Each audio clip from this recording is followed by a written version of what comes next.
અલ્લુ અર્જુનને 14 દિવસની જેલ કરવામાં આવી છે। સ્ટાર અભિનેતા અલ્લુ અર્જુનને જેલ કરવામાં આવી છે। હૈદરાબાદ પોલીસે અલ્લુ અર્જુનની ધરપકડ કરી છે। પુષ્પા 2ના પ્રીમિયરમાં ભાગદોડ મામલે તેમની ધરપકડ કરવામાં આવી છે। હૈદરાબાદ પોલીસે અલ્લુ અર્જુનની ધરપકડ કરી છે।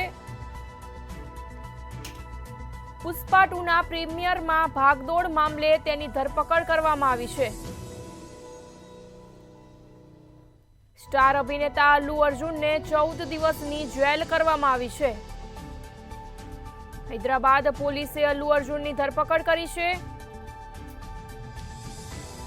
પુષ્પા 2ના પ્રીમિયરમાં ભાગદોડ મામલે તેની ધરપકડ કરવામાં આવી છે। હૈદરાબાદ પોલીસે અલ્લુ અર્જુનની ધરપકડ કરી હોવાનું સામે આવ્યું છે। પુષ્પા 2ના પ્રીમિયરમાં ભાગદોડ મામલે તેની ધરપકડ કરવામાં આવી છે। અલ્લુ અર્જુનને 14 દિવસની જેલ કરવામાં આવી છે।